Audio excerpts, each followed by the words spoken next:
Friends, ఇప్పుడు polish first coating ఎలాగో నేను చెప్తాను. ఎలా మిక్స్ చేయాలి, ఏంటి, ఫస్ట్ కోటింగ్ ఏ షీల్డర్ వేయాలి, ఎలా చేయాలి ఏంటి అనేది. ఇది ఫస్ట్ కోటింగ్ చైర్ రెడీ అయింది ఫ్రెండ్స్. నేను చూపించినట్టు పేపర్ కొట్టేసాను, మక్కులు పెట్టి. చూసారు కదా, మక్కులు చక్కగా హోల్స్ ఫిల్ అయిపోయాయి. ఫస్ట్ కోటింగ్ ఎలా మిక్స్ చేయాలి అండి. ఇది షైనింగ్ షీలర్ ఫ్రెండ్స్, షీన్లెక్ కంపెనీ. నేను ఎక్కువ ఏషియన్ వాడతాను, ఏషియన్ షీలరు. కాకపోతే ఏంటంటే తక్కువ బడ్జెట్లో కొంచెం మీడియం క్వాలిటీలో మీడియం కాస్ట్ బాగానే ఉంటుంది షీలర్. ఇది కూడా అప్లై చేయొచ్చు, ఇబ్బంది లేదు. నేను మిక్స్ చేస్తాను చూడండి ఫ్రెండ్స్.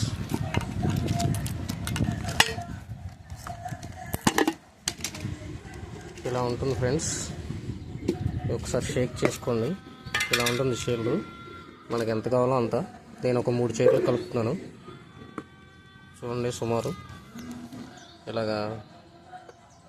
ఇలా ఉంటుంది షీలరు. సరిపోతుంది 3 చైర్లకి. ఇవి నేను వేసే ఫస్ట్ కోటింగ్ ఫ్రెండ్స్. ఇది వాల్నట్ కలర్ అడిగారు వాళ్ళు. మనం ఏ కలర్ కావాలంటే ఆ కలర్. ఇది స్టైనర్ అనమాట, షీన్లెక్ కంపెనీ వాల్నట్ స్టైనర్. మనకి టేక్ కావాలంటే టేక్వుడ్ స్టైనర్ ఉంటుంది, రోజ్వుడ్ కావాలంటే రోజ్వుడ్ స్టైనర్ ఉంటుంది. ఇది వాళ్ళు అడిగింది ఏంటంటే మనకి వాల్నట్ పాలిష్. చూడండి, మనం వాల్నట్ కలర్ కాబట్టి ఎంత అయినా ఎక్కువ పోసుకోవచ్చు ఫ్రెండ్స్.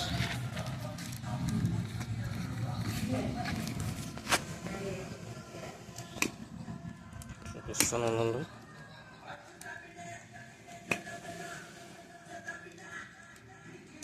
ఎంత పోయాలన్నది చెప్తాను నేను. ఏంటంటే ఫ్రెండ్స్, ఇప్పుడు మనకి ఈ వుడ్ కూడా నీట్గా ఉంటుంది. వాల్నట్ కలర్ అనేది ఇప్పుడు అందరూ లైక్ చేస్తున్నారు.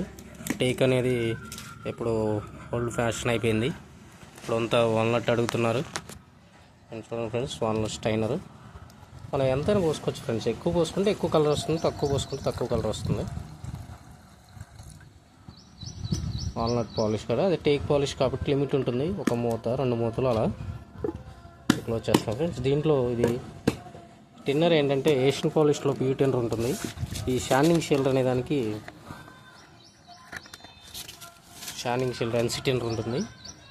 ఎన్సీ టిన్నర్ కొంచెం మనకి పెయిన్ టైప్లో లూజ్ అయ్యేంత వరకు మిక్స్ చేసుకుంటే సరిపోద్ది. ఇది సరిపోద్ది ఫ్రెండ్స్. ఇది మిక్స్ చేసి డైరెక్ట్ మిక్స్ చేసుకోవచ్చు. ఏదైనా చిన్న స్టిక్ పెట్టైనా, ఏదైనా రాడ్ పెట్టైనా అలాగనమాట. నేను డైరెక్ట్ బ్రష్తో కలిపేస్తాను, ఇబ్బంది ఉండదు. ఎందుకంటే వీడియో ఇప్పటికీ లేట్ అయిపోయింది ఫ్రెండ్స్. ఈ వీడియో మీరు చూస్తున్నారు కాబట్టి నేను ఏం చెప్తానంటే, మీకు ఏదైనా అడ్వైస్ కావాలన్నా, ఎవరైనా చేయించుకునే వాళ్ళు ఉన్నా, కొత్తగా నేర్చుకునే వాళ్ళు ఉన్నా, నేను అడ్వైస్ అనేది ఫ్రీగానే ఇస్తాను ఫ్రెండ్స్. కేవలం మీరు సబ్స్క్రైబ్ చేస్తే చాలు. నాకు నా నెంబర్ కూడా డిస్క్రిప్షన్లో ఇస్తాను. మీకు ఎనీ డౌట్స్, మీకు ఎటువంటి డౌట్స్ ఉన్నా సరే నన్ను అడగచ్చు. ఓనర్స్ అయినా పర్వాలేదు, వర్క్ నేర్చుకునే వాళ్ళు అయినా పర్వాలేదు. ఏదైనా ఇలా మిక్స్ చేసుకుంటాను నేను, ఇలా నాకు రావడం లేదని అడిగినా నేను చెప్తాను ఫ్రెండ్స్. నా నెంబర్ కూడా ఇస్తాను, చెప్తున్నా వినండి. నెంబర్ కూడా 8897873685 ఫ్రెండ్స్. ఇలా ఉంది మొత్తం. నేను ఒకసారి చక్కగా డస్ట్ క్లీన్ చేసుకుని, నేను ఆల్రెడీ క్లీన్ చేసేసాను బ్రష్తో. ఇలా అప్లై చేయాలన్నమాట ఫ్రెండ్స్, చూపిస్తాను. First coating brush friends. తర్వాత మనం గన్ పాలిష్ చేసుకోవచ్చు. ఇదంతా మళ్ళీ పేపర్ కొట్టాలి. స్టెప్స్ చెప్పు కదా, ఇది ఫస్ట్ స్టెప్ అనమాట. ఓన్లీ మనకి ఇది ఏంటంటే మళ్ళీ కోటింగ్ టైప్ వుడ్ లాగేసుకుంటుంది మొత్తం. కలర్ కూడా వస్తుంది, వాల్నట్ కలరు. ఇదంతా పేపర్ కొట్టిన తర్వాత సెకండ్ ప్రాసెస్ ఏంటి, సెకండ్ కోటింగ్ ఎలా చేస్తాం అనేది నేను నెక్స్ట్ వీడియో పెడతాను ఫ్రెండ్స్. క్లియర్గా చూడండి. కొంచెం 2 టైమ్స్ అలాగా కలర్ వచ్చే వరకు వేయండి చక్కగా. ఇది షైనింగ్ షీల్డర్ ఫ్రెండ్స్. నేను ఎక్కువ ఏషియన్ వాడతాను, ఏషియన్ లెగ్జర్ పాలిష్. కాదు ఇది ఏంటంటే మీడియంగా అందరికీ అందుబాటులో ఉండే రేట్లలో పాలిష్ కూడా కొంచెం తక్కువ రేట్ ఉంటుంది, నీట్గా కూడా ఉంటుంది. ఇది బడ్జెట్ని బట్టి ఉంటుంది ఫ్రెండ్స్. ఎక్కువ నేను ఏషియన్ పెడతాను. ఇంతకుముందు మనకి ఛానల్ ఉంది, అది బ్లాక్ అయింది ఏ విధంగానో. దాంట్లో అయితే చక్కగా అన్నీ ఉన్నాయి. ఇది కొంచెం టైం పడుతుంది వీడియోస్ వచ్చేసరికి. సబ్స్క్రైబ్ చేయండి. మీకు ఈ లోపే ఉన్న డౌట్స్ ఉంటే నన్ను అడగచ్చు ఫ్రెండ్స్, ఫ్రీగానే చెప్తాను.